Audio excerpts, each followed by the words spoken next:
Hello, adventurer. It's good to see you. You have made it to the morning grind. Welcome, welcome. It's the live stream at the beginning of the Geekverse, where we talk about all types of topics in geekdom, gaming, and fantasy, with an emphasis on being constructive and creating the things that we want to exist in the world. It's all on the grind, Sizemore. Can't be too fine, can't be too coarse. That's exactly right. There are a lot of adventures to be had today. Dungeons to explore and monsters to slay, and who knows what a random encounter might send our way. That's why we have to prepare, so settle in now for the morning grind with your favorite beverage in hand. Tea? Or maybe something a little stronger. I've got a few bottles of the old Wynyard left. Whatever you want. Pull up a chair. Dude. If you're feeling fancy, how about a cappuccino? Or a frappuccino? Or how about an espresso? Just tea, thank you. Sounds good to me, Gandalf. Whatever you want. I'm just glad you're here. Everyone is welcome. You can just watch if you want. You don't have to worship anything you don't want to worship. Thank you, Mike. But be forewarned. Sometimes we get really strange characters around here.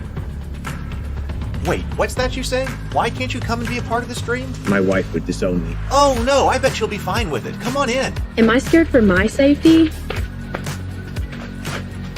No. What are we supposed to do? Everybody do the secret handshake.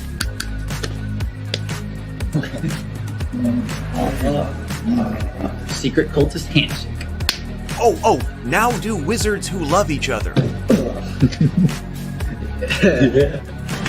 This, my friend, is a science. I still don't have gills, but it's fine. It's all on the grind, son. Can't be too fine, can't be too coarse. Dude, this would be a sick place to bring the band. Indeed it would be, Dave. It really would. I'm seeing more people coming in. Welcome, glad to have you here. Oh, look, here's someone new. Is this the cultist meetup? Yes it is. Come to hang out? Please accept me. I have nothing else. Okay, we accept you. Everyone's welcome here. Brought some snacks. Well, that makes things even better. You want some coffee? I don't drink coffee. You sure?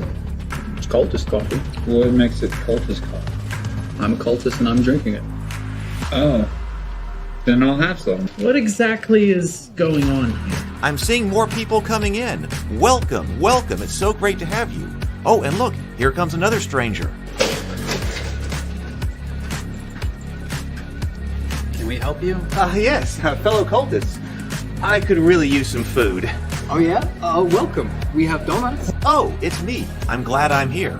I'm sure you have a few questions for me, though. What's your name? Who do you work for? What god do you worship? Great questions, Rob. I'm Steve King, and I worship Nyarlathotep. No, not really. I'm just Heath, and I won't be worshiping anything this morning. But I will be your host. Welcome to the office. We're going to have a great time. I've got my coffee ready, because now it's time for the morning grind.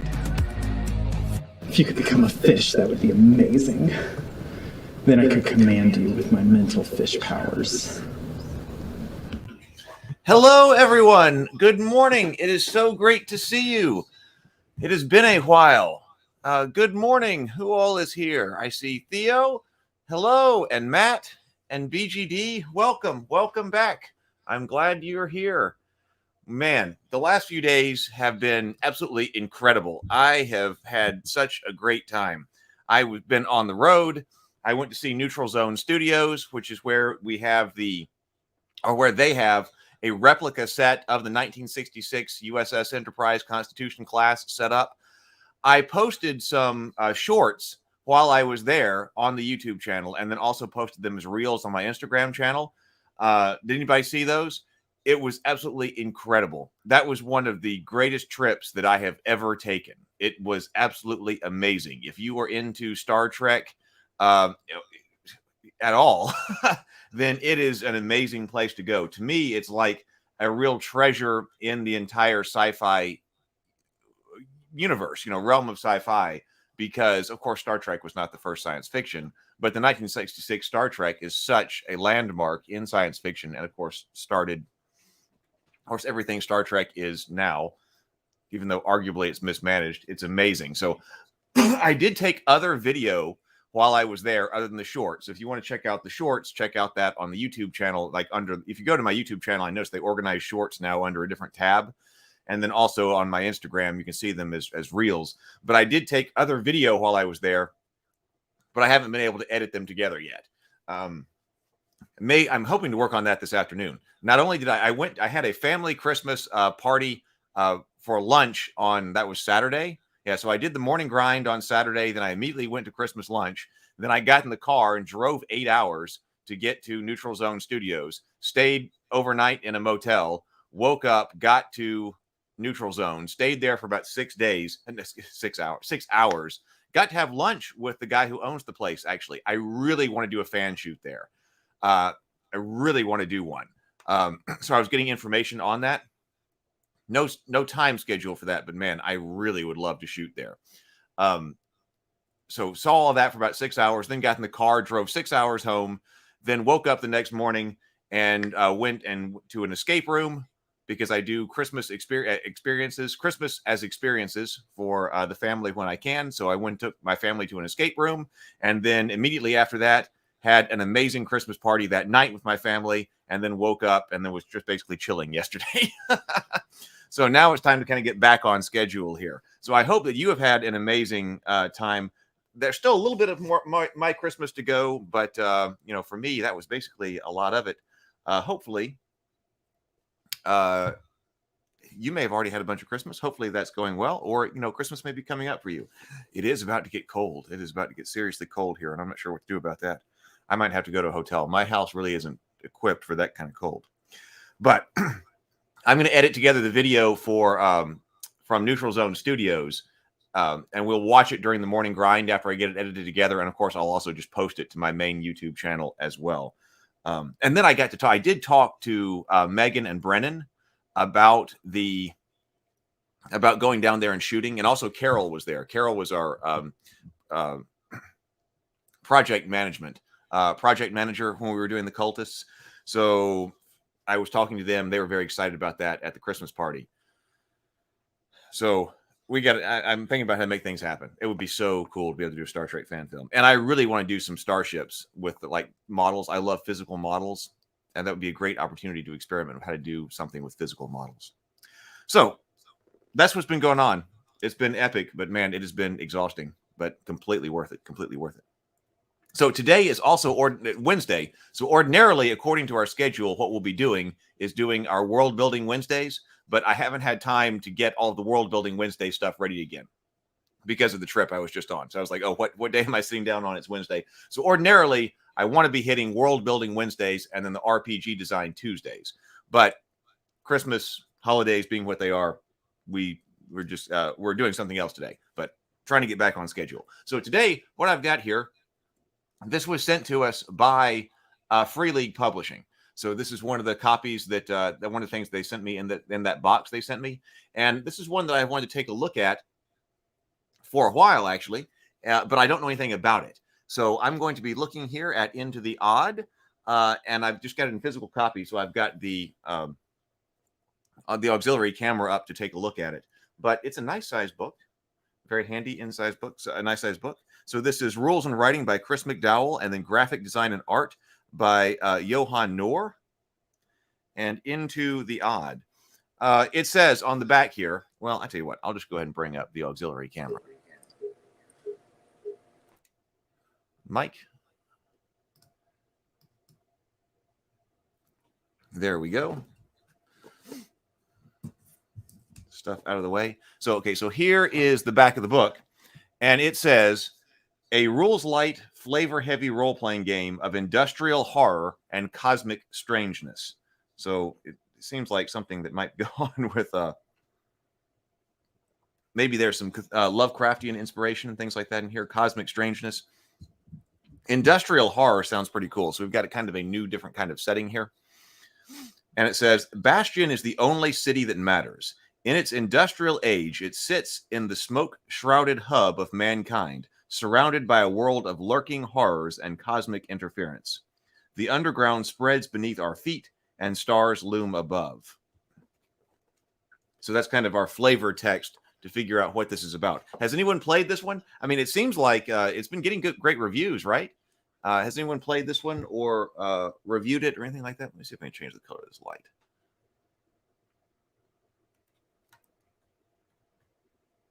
I think auxiliary light is not like the cold. It's not one. I haven't read too many reviews about it. I just see things go by about it on my feeds. Oh, BGD says that I think Jonathan Noer is the graphic artist behind the signature look of Mork Borg, also from Free League. Oh, okay. Yeah, we have looked at Mork Borg on this show before. I don't have one handy. But that could be. Because, yeah, they are both published by Free League. So let's go and see if we can find a character sheet. Maybe it's in the back or something like that. Well, we look at the contents and then find out if we got a character sheet to go to. So table of contents in this book says Introduction, An Odd World. Chapter 1 is new to RPGs. Chapter 2 is rolling a character. Chapter 3 is playing the game. Chapter 4 is Arcana. Chapter 5, example of play. Okay, so we'll take a look at the example of play as well. Chapter 6, after the expedition. Chapter 7, enterprise and war. Chapter 8, refereeing. I'll bring this down a little bit. Chapter 9, treasure and riches. Chapter 10, obstacles, tricks, and hazards. Chapter 11, encounters. Chapter 12, the odd world. An introductory adventure, the iron coral. And then appendix, the oddpendium.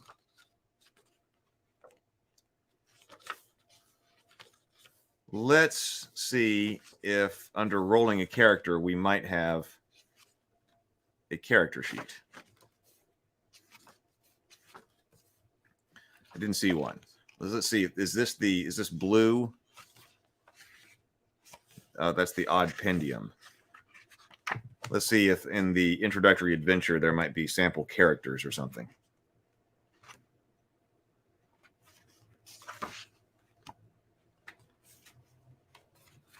Yep, stop playing if you intend on playing. I'm just looking for a character to play.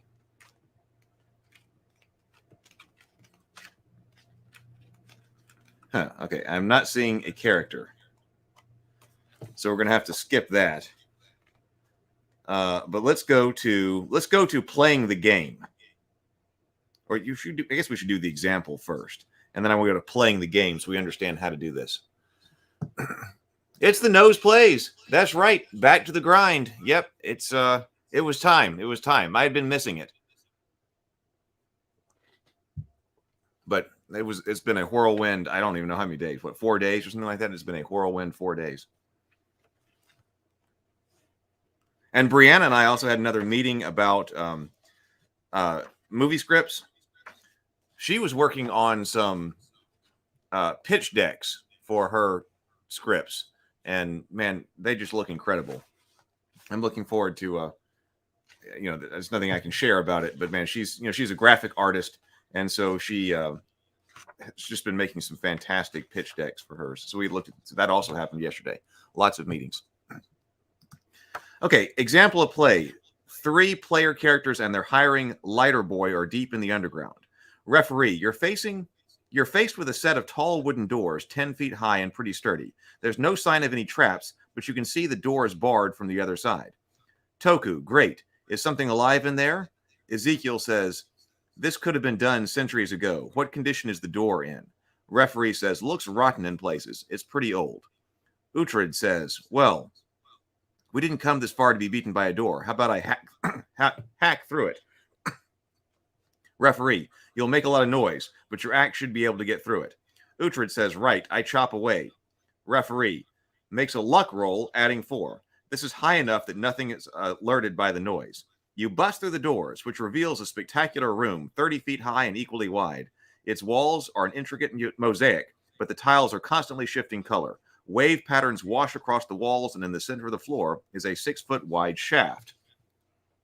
Ezekiel says, sketching down the room in a rough mat. So it's a dead end, but the walls might be worth investigating. I'm being very careful not to touch them and my lighter boy to do the same thing, and tell my lighter boy not to do the same thing. Toku says, "Oh, come on, we hired him because he's disposable. Maybe Uhtred should try touching them." Uhtred says, "I'm not scared of the wall. The walls have an intricate mosaic on them." Uhtred says, "I'm not scared of a wall, but I'm not stupid. I'll try tapping the wall with the handle of my axe." Referee says, "The pattern of the tiles doesn't seem to respond, but as you're inspecting them more closely, you can feel that they're giving off a slight heat." "Enough to burn me?" Referee says, "Doesn't look like it, only a slight heat." Uhtred says, "I place my hand boldly against the tiles." Other players groan in unison. Referee says, "As soon as Uhtred's hand touches the wall, the shifting colors stop. A pulsing blue pattern starts to radiate around Uhtred's hand." And Ezekiel says, "Stand by for the head exploding." Referee says, "The tiles are warm, but you don't feel any other effect. No head explosion, thankfully." Uhtred, "Oh, weird. Well, we'll check this out after the shaft." Referee, "As soon as you remove your hand from the wall, it starts to shift colors again, and you now see the tiled shape of a person. It's your reflection. Barely a second later, the room is filled with crackling noise, and a tiled visage of Uhtred somehow steps out of the wall, hefting the axe from its back and taking up a combat stance. Toku says, "Nobody else touch the walls. I'll leap at the copy of Uhtred with my daggers." Referee, "Roll for damage." Toku says, rolls D8 and gets a 4. I wish that in some of these, well, it does say down here, like, rolls D6, but I wish it would explain why a bit more. And okay, strength save and stuff right here. So we're looking at this after the playing the game right here. Let's go a little bit further, then we'll go to playing the game. Okay, you dodge past the tiled being and stab it in the side. Instead of a scream, a copy of Uhtred roars out, or rather, the copy of Uhtred roars out in crackling static noise. It's still standing. Uhtred says, I'll have at it with my axe, trying to drive it away from Ezekiel and the lantern bearer." Referee says, "Roll for damage." So I guess there's no to hit roll. Is that the case? Rolls D6, scoring 5. Referee sees the target now has 0 HP, takes the remaining 2 damage from its strength. Okay. So you exhaust HP and then go through strength. You kick the thing back, knocking it off balance and burying your axe in its side. It shouts out in static fuzz. Roll a strength save, succeeding, but continues to fight. Uhtred says there's only one room for Uhtred here. Referee says the copy of Uhtred drops its axe on the ground and reaches forward to try and grab Toku. Give me a strength save. So Toku is rolling a save because of that. Rolls a strength save. I got a 20. Over the groans of the table. I guess 20 is bad then. The creature grabs Toku and slabs him against the wall. You see a blue pulsing pattern form on its surface. A moment later, the colors shift into a shape and a copy of Toku steps out forward from the wall. Huh. Okay, well, that gives us a bit of a taste of what this is supposed to be. So let's go over here to playing the game. So, is there additional information about... I mean, we got our basic information about what this the game is from the back here, but I'd like a little bit more here. Let's just see. An odd world. The world is too large for explorers to map, and too old for academics to record. Expeditions return with tales of bizarre, wondrous, and horrific tales of places bizarre, wondrous, and horrific. You are an explorer, braving the unknown in search of riches, knowledge, and power. Most of all, you seek Arcana. Strange devices holding unnatural powers. They range from humble pieces of jewelry to vast sculptures. There are many religious and scientific theories around their existence, but most settle somewhere in between. Citizens flock to Bastion. There is vast industries provide dangerous but dependable work with its docks.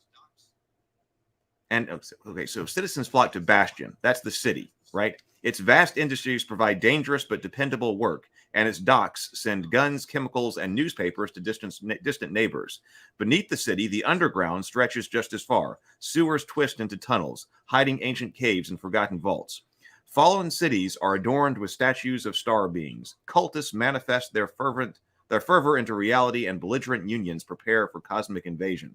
Familiar landscapes are overrun by strange weeds, corrosive mists, creep in from the sea, and jet black mountains watch from the horizon. This odd world has been affected by beings stranger than we can imagine. And we've got some pretty cool art here. I wonder if that's the city. I can't tell if it's a city or not. It might just be an island. Okay, not new to well, that's actually very brief. New to RPGs. That's chapter 1 right there. I thought there was going to be more. So new to RPGs. All right. Rolling up a character. So maybe this is Mork Borg-like. Well, okay, let's just look at rolling up a character then, because it's really brief and quick.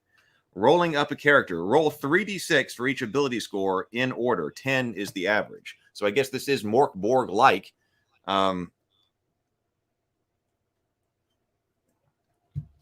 Let's just see. Strength, dexterity, and willpower are our ability scores. So strength governs fighting, fortitude, and toughness. Dexterity governs grace, athletics, and reflexes.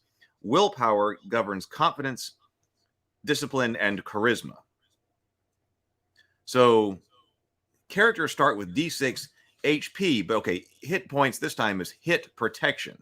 Okay, you start with 1d6 hit protection, a measure of their ability to avoid life-threatening death. Then you get a starter package. Consult the starter package table on the following spread to find your starting equipment and any special information about your character. As well as individual equipment, an expedition is assumed to have rations, or as well as individual equipment, you are assumed to have rations, lanterns, and basic climbing, mapping, and camping equipment. Companions. For small player groups, each player may create one or more companions, roll their ability scores, and give them 1 HP and a hand weapon. I guess that's like the light bearer that was in this. So, starter package. Match your highest ability score against your HP to find your starter package. Oh, that's interesting. So, we've got ability scores going down this side, and those were generated by 3d6, right? Yep, 3d6 over here. So, this is 3d6 here. And then this is how many hit points you've got, 1 to 6. So let's see. If your highest ability is very, very low and your HP is only 1, that's like as low as you can get, you get a sword, which apparently says D6 by it. So I guess that's D6 damage. And then a pistol, which also has D6 by it, modern armor. And then in italics, we have sense nearby unearthly things. So that's like a power you've got, I suppose. Over here, we do have muskets and then blunderbuss as well. Brace of pistols. Just looking at the different kinds of weapons we've got. So muskets, we're in a world of muskets, pistols, blunderbusses, claymore, club, maul, longsword, pistol, and so forth. So down here, if you have the highest, though, let's say you've rolled an 18 and you've got 6 hit points. Then if we've got that, we get down here and you end up with a mace, a pigeon, and you're disfigured. So I guess it's trying to compensate you if you have little, not as many HP and not as many, not as high a score. You get some kind of really cool ability, sense nearby unearthly things. Modern armor.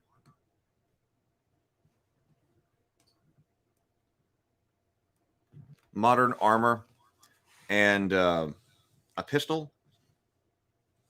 Over here, you get bolt cutters, a blunderbuss, and a fiddle. So more information. Oh, it says, okay, so match your highest ability score against your HP to find your starting package. Weapons have their damage rolled. So that is damage over here.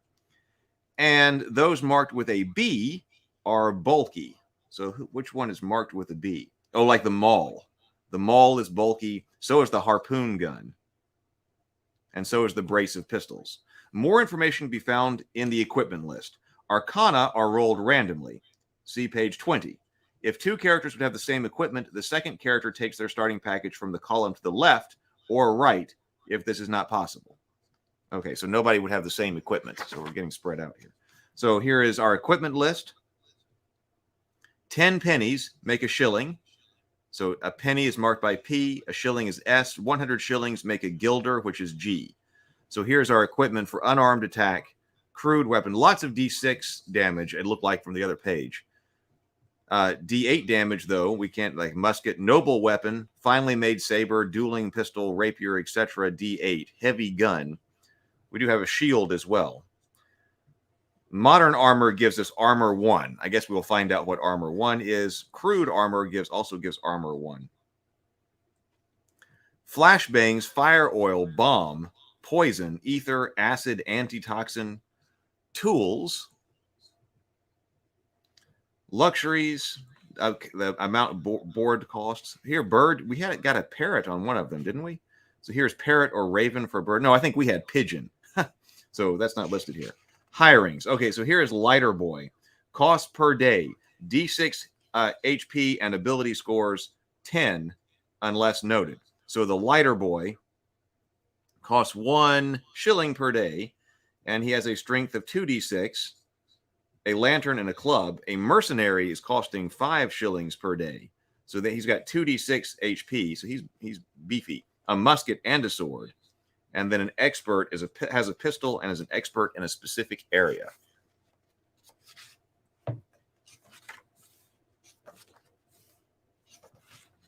All right, let's look at playing the game here. So a save is rolled to avoid danger from a risky action or situation. Roll D20. If you roll equal to or under the appropriate ability score, you pass. Okay, so that's why rolling under was good, and when he rolled a 20, that everybody groaned. So a save avoids danger from a risky action or situation. D20, you got to get under your score. Turns. Generally, the player takes turns before any enemies. If there are risks to being surprised, each character must roll a dex save or be unable to act in the first turn. On their turn, players can act in any order they wish. Actions. So this is using, the 3d6. So what we're getting here is we're generating a bell curve for how likely it is that you're going to have a very high or very low score in any particular ability. So that means that everybody's abilities should cluster around the 10, right? Because of the curve. But you're not rolling 3d6 on your save. You're using 3d6 to get this bell curve for everybody's stats as we go. But then you're rolling d20, and you got to roll equal to or under, which that's just basically giving you a flat percentage. So everybody's going to have a bell curve distribution as far as their percentage goes. But then you're just rolling flat to succeed. That can work. Okay, actions. On their turn, a character can move and perform an action. Actions are detailed on the next page, and for other risky actions, the referee calls for the character at risk to roll a save. For example, attempting to trip an opponent might force them to pass a strength save to stay on their feet. Attacks are detailed on the next page. Okay. But then use saves in other situations to avoid things. No one's played this one yet? Anybody played this one yet? Interesting art style. So this is, so this kind of Mork Borg-esque. The layout in this one is much much easier to go through than Mork Borg. But I can see the art styles we were talking about here. So an attacker rolls a die dictated by their weapon and subtracts the opponent's armor score. Okay, so armor, we had armor 1. So armor is just subtracted from the attack roll. And so there's no to hit roll because it didn't seem like there was a to hit roll when we were going through the example of play. But an attacker rolls a die indicated by their weapon and subtracts the weapon's armor score. Their attack causes that much damage. Ranged weapons cannot be used in melee. Attacks that are impaired, such as firing through cover or fighting while grappled, roll D4 damage regardless of weapon. Similarly, attacks that are enhanced by a risky stunt or helpless, vulnerable target roll D12 damage. Okay, so that's a quick way to get advantageous or disadvantageous situations, right? So roll your weapon damage ordinarily or a D4 or D12 if you are impaired or enhanced. Blast. Blast weapons cause damage to all targets in an appropriate area, rolling separately for each. If in doubt as to how many targets are affected, roll the weapon's damage die. So go ahead and roll it. Damage. When an individual takes damage, they lose that many HP, but that was hit protection in this case. If they have no HP left, they are wounded, and any remaining damage is removed from their strength score. They must then pass a strength save to avoid critical damage. Oh, okay, that's interesting. So strength, of course, we didn't have something that was like Constitution in here. We just have strength, dexterity, and willpower. But even when we typically have Constitution and strength, I think of strength being something that most governs your mass. How physically large are you, which does seem to have more to do with how much you could withstand damage than does something like Constitution. I think of Constitution as being like health, whereas strength is physical bulk. So if you lose strength with your reduced strength score, roll a strength save to see if you get critical damage. Critical damage. A character that takes critical damage is unable to take further action until they are tended to by an ally and have a short rest. If they are left for an hour without being tended to, they die. Oh, okay. So critical damage is just a status that you're in. Short rest. I suppose we'll find out what that is. You need tending to by an ally and a short rest. Otherwise, you're going to die. Using an Arcanum. A character can use an Arcanum's power as a normal action, though some Arcana ask for something in return. Ability score loss. If a character has their strength score reduced to 0, they are dead. If their dex or will are reduced to 0, their character is paralyzed or mentally broken, respectively, and cannot act until they have a full rest. Okay, death. When a character dies, the player creates a new character and the referee finds a way to have them join the group as soon as possible. Here, quickness is required over realism. Alternatively, the player may control a hireling or an apprentice. Deprived. Somebody deprived of a crucial need, such as food, water, or warmth, cannot benefit from rests. I like these are relatively easy, like conditions. I like conditions in games. So we've looked at, deprived is a condition. Critically damaged is a condition. Maybe those are the ones that we've really come up with right now. Well, kind of impaired and enhanced. What's the condition of that attack? It's either impaired or it's enhanced. So, reaction. When the group encounters some being, the character initiating contact must pass a will save to avoid an unfavorable first reaction. Some encounters are always hostile or always friendly, but have the potential to change after first contact. We've got morale again here. We had morale in Mork Borg. We had morale in Vast Grim when we were looking at that. So we got it again here. Groups require a will save to avoid being routed when they lose half of their total numbers. Groups with a leader may use their leader's will score in place of their own. Lone combatants must pass the save when they are reduced to 0 HP. Oh, 0 HP. So not you die at strength. I was like, wait a minute. But remember, you can get to 0 HP because then you're going to strength. So this applies to opponents and allies, but not player characters. Fleeing to safety under pursuit requires a dex save and somewhere to withdraw to. So a short rest, okay, so that is defined as a few minutes of rest, and a swig of water recovers all of the character's lost HP. Resting may waste time or attract danger. Okay, so short rests are short. They're not all that long. Oh, but in contrast, a full rest requires a week of downtime and a comfortable location. This restores all ability scores. So we're compressing on both ends. Very short for short rests, much longer for full rests. Bulky.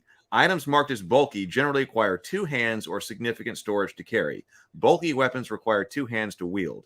Anybody carrying 3 or more bulky items is reduced to 0 HP. Oh, 0 HP.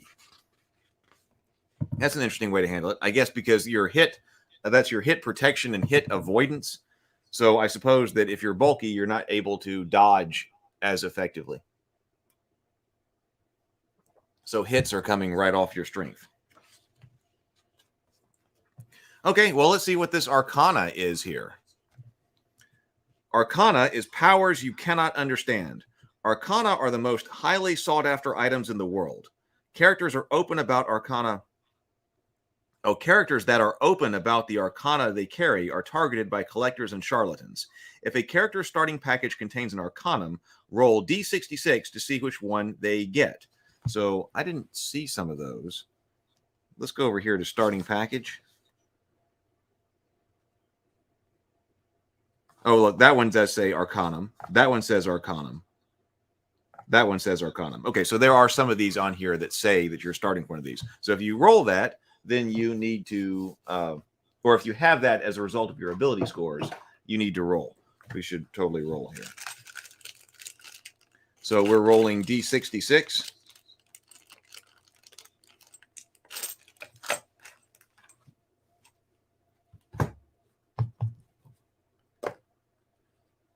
I guess I need to figure out which one is 10s and which, so I'll just roll them this way. All right, 1, 6, 16. Foul sensor. Green smoke surrounds you and everyone within 20 feet. Missiles cannot pass through the smoke. Interesting. 42. Transreal mirror.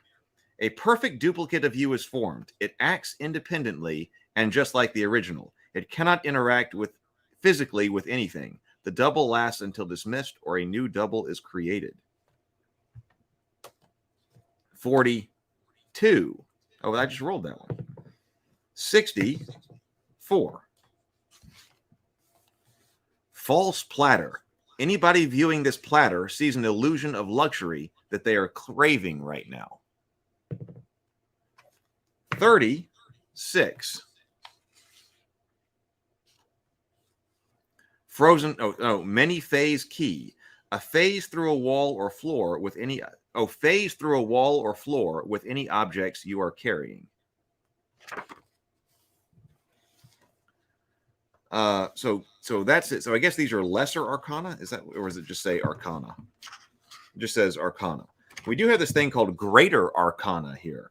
These arcana are more likely to be actively sought out by others. They are undiscovered and are likely to be hidden in very deep and dangerous places or behind powerful guards. Oh, so these are like maybe treasures you could build a story around or your adventure around. So, for instance, like Window to Beyond. Summon a flying beast of strength 14, 10 HP, D8 damage to fight you until no enemies remain. After this, you must pass will save or the beast turns on you. If you pass the save, it flies for freedom. Only one beast can be summoned at once. Pressure needle. If a target takes critical damage today, they explode in a bloody mess. Oh, well, that's not good. Spirit cup. Swap bodies with another that drinks from the cup. They can resist versus a will save. Retain will scores only. Oh, legendary arcanum. So you're not starting with any of this stuff. So many things to write. I always get excited after the morning grind or during the morning grind to get more stuff done. I got some more videos I got to edit. I want to get the Star Trek Neutral Zone video edited, but I also got to get writing so we can have our RPG Design Tuesdays and our World Building Wednesdays. Legendary Arcanum. Rebirth Coffin. A corpse is miraculously restored to life if they pass a will save. If they fail the save, the remains are utterly destroyed. Statue of the Golden Chariot. You and your allies fight the death even after taking critical damage. Black Hole Collider. Create a 5-foot black sphere. Anything entering it is utterly destroyed. Cannot be moved or placed on top of an object or opponent.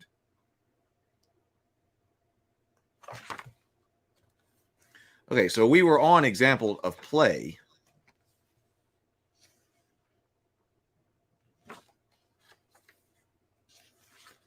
Let's skip over that. Okay, after the expedition. Most often, the goal of an expedition is to find valuable treasure or powerful arcanum in mysterious environments. A successful expedition is simply one that returns to safety with something to show for it. This could be a lost artifact, a terrible secret, or just a good story. So when a character has completed the listed requirements, they move on to the next experience level, which we have listed over here. Each time they advance a level, they gain D6 HP and roll D20 for their new ability scores. If the roll is higher than the ability score, it is increased by 1. We're seeing that a lot, right? We're seeing this. Now, this one doesn't have you roll for the hit points, like Mork Borg and Vast Grim were doing. They kind of have that maxing out of, so it's inflationary as you're getting more hit points, but you're maxing out according to a curve. I really want to look at the math behind that.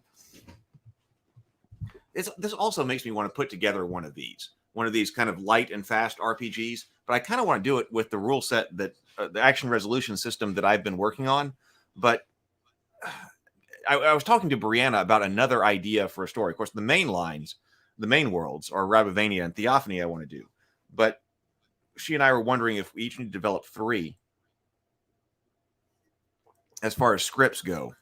And I have another idea for what would be a 3rd script. So maybe that one would be appropriate to do in one of these like light and fast kind of RPG ways. We'll see. So, okay. So we're rolling for the D20 for each ability score. If it's higher, then you increase it by 1. As they advance through experience levels, characters may be treated differently by people they encounter.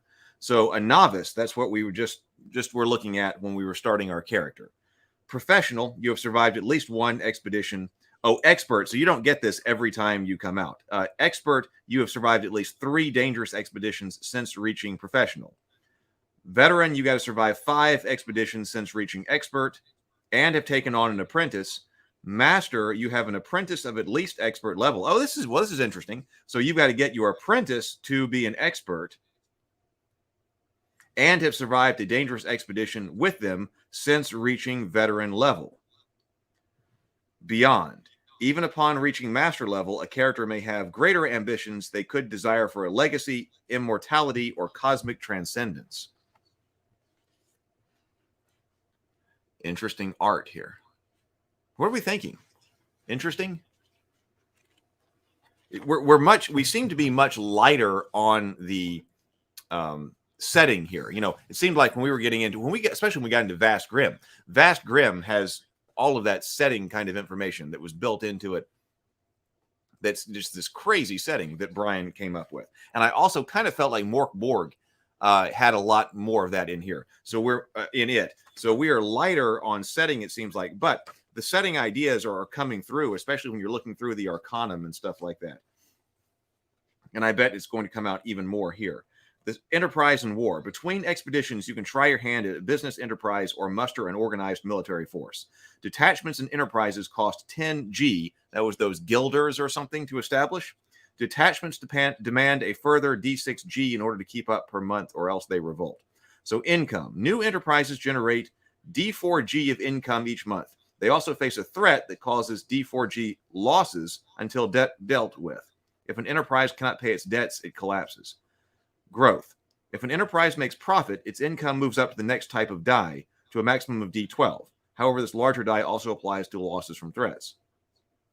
Oh, here is something about an apprentice here. At any point, you may decide to take on an apprentice. Take a willing non-player character and roll them up as new and advance them through the experience levels as you would as normal under your guidance. Battles. Oh, we got, I like that.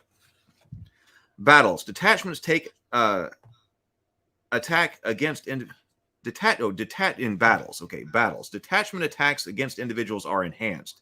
Detachments are not harmed by individual attacks unless they are explosive or suitably large scale. Risky gamblets may require a will save from the leader. I don't know what detachments are and stuff like that. Are we about to find that out? It's a lot more black. Refereeing here. Understanding ability scores. Treasure and riches.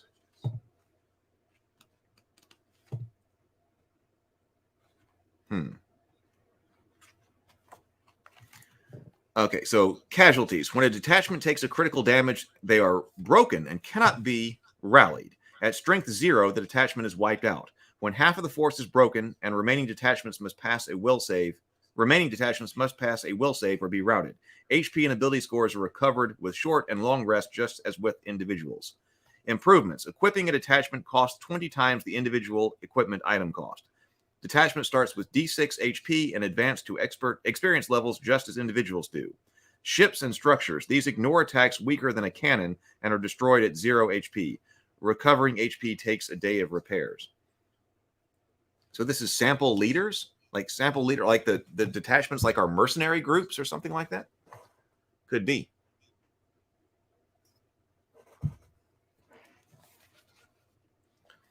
Urine spinner of the Black Star Group.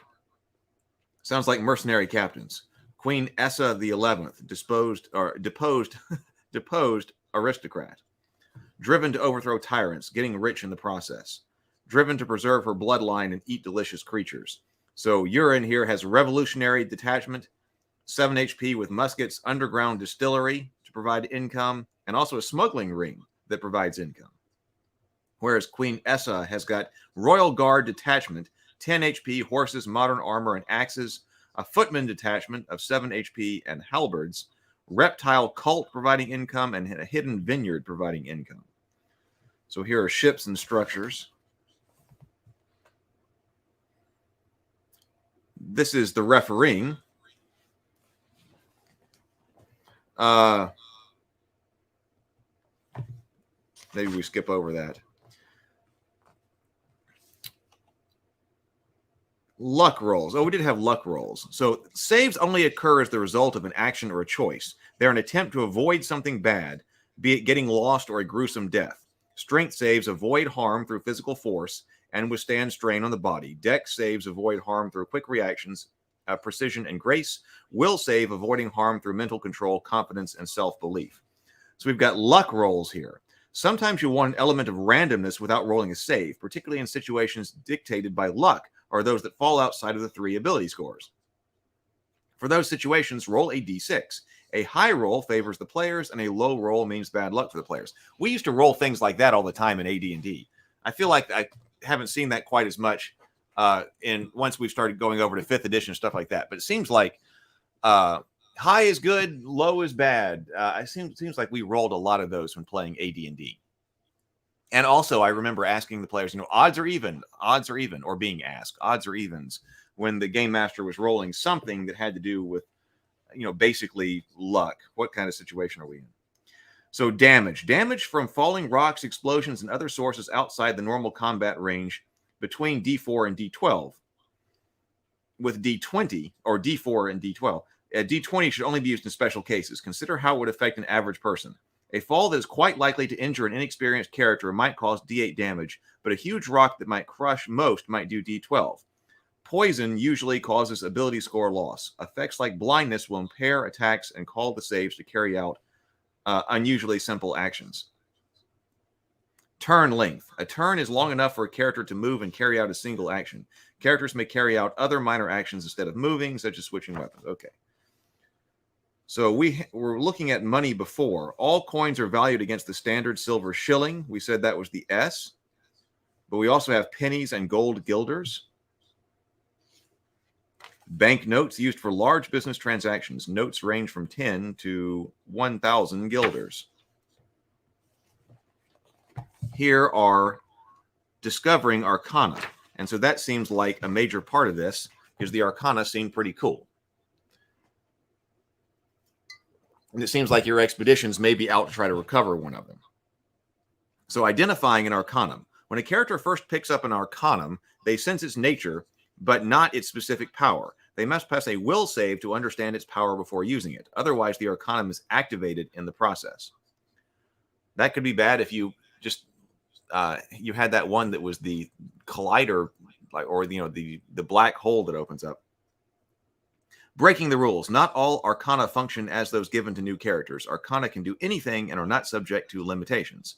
Side effects. An Arcana may display various side effects. This could include emitting a constant glow, requiring daylight, or possessing its own intelligence and communicating psychically. Big Arcana. Not every Arcanum is as portable as a wand or locket. Many more closely resemble furnishings or structures. For example, the Utopian Gate. This metal structure acts as a portal to another world.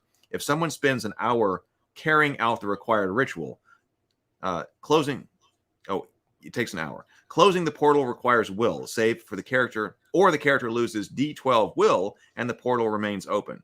Passage to and from other worlds is instant and unrestricted.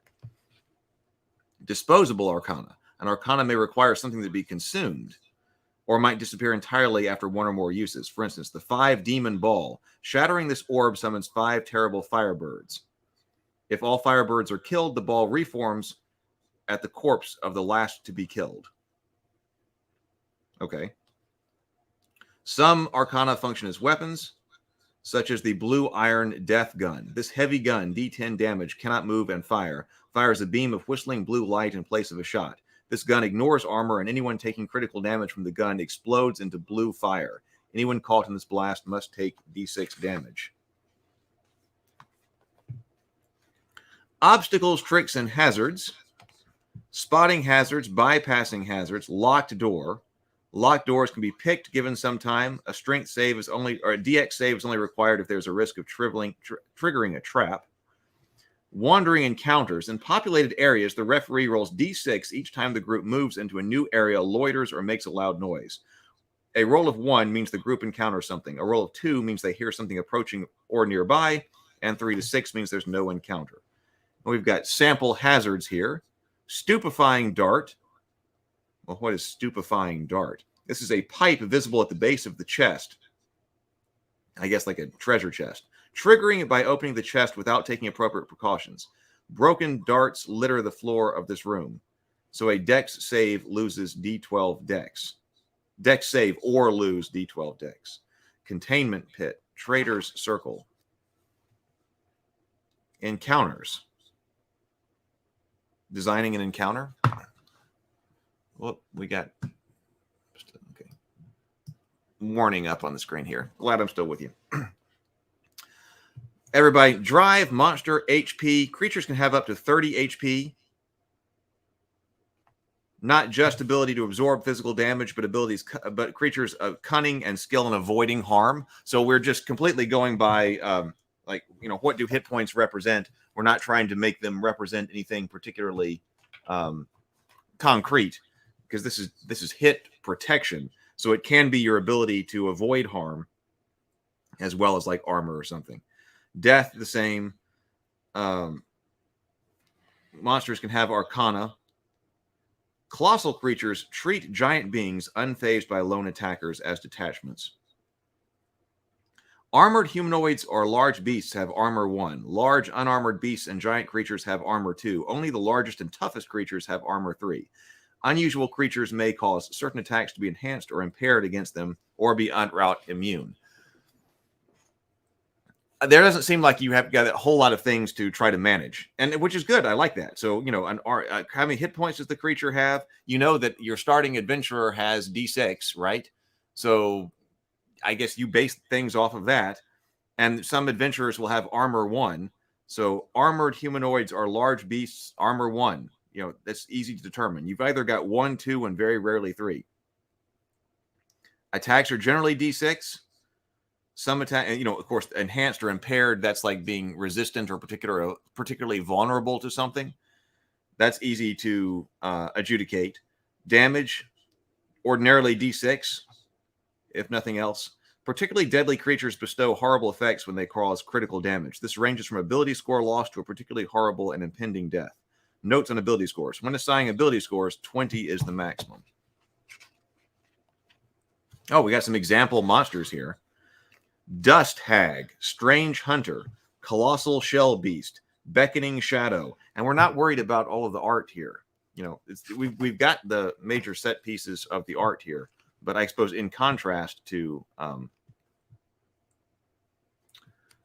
Mork Borg, we don't even have the pictures of these. So it's an easy way to get started. We talked about art-free layouts as well. Thing of Glowing Smoke. What is that? Strength 14, DX 10, Will 15, 10 HP. Driven to guard and Arcanum. Immune to normal attacks, and any fire-based damage is thrown back at its target of the thing's choice. Can be repelled by wind or cold-based means. Anyone engaging the thing in melee takes D6 damage at the end of their turn from heat alone. Once per hour, it can belch smoke to fill a large room. What is Beckoning Shadow? Driven to trick the foolish. Strength 10, DX 17, Will 13, 6 HP. Must stick to a surface, such as a normal shadow, but can pass from one side of a surface to another. Tries to lure targets to touch it. Upon touching the shadow, the victim loses D6 will each turn. Escaping the shadow's grip will require will saved or repelling the shadow, immune to normal attacks. Can only manipulate objects touching the surface. A shadow is repelled by light and destroyed if it's unable to find shelter. Oh, this is a little bit of setting information right here. A little bit of it. And then we get into the introductory adventure. Well, so it looks like we have time to look at the setting, but we're not going to look at the introductory adventure anyway here. But then in the back, we do have our appendix of a whole bunch of different, like, weird creature inspiration.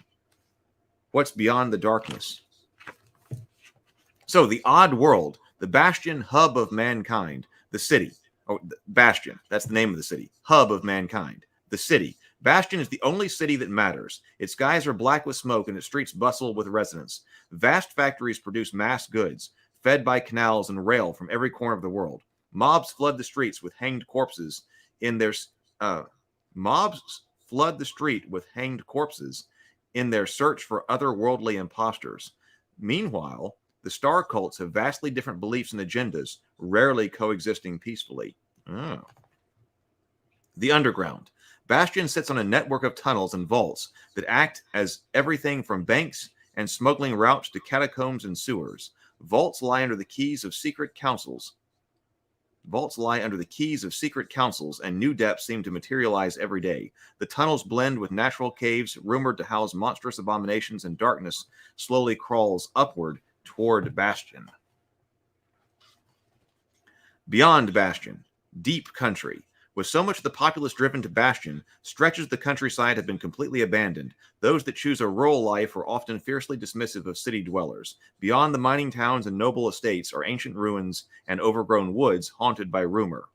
The other cities. Smaller cities lay claim to their own stretches of country. Dialects, fashions, and customs vary hugely. An increasing number of citizens leave those comparatively primitive cities for a life in Bastion. There are whispers of an effort to unify and overthrow Bastion's dominance. And then beyond civilization, we have the Golden Lands, a rumored land of limitless power. Theories place it beyond the sea or even beyond the stars, and no expedition has been able to provide a consistent answer. There's increasing doubt, even if it exists within our reality. And the Polar Ocean. The great Polar Ocean stretches as far as anyone has ventured. Few return, and each brings a different story. Something always prevents the journey from reaching its destination, but the explorers always return drastically changed. I think it's pretty cool. I would try running through this. I think the setting sounds cool. And then this is all of the odd pendium in the back. Borough Council decisions. Bastion's cast of thousands. So that's for generating a forename and a surname, an occupation, a capability. What is the street light? A street like, point of interest, and the atmosphere of the street. Well, what do you think?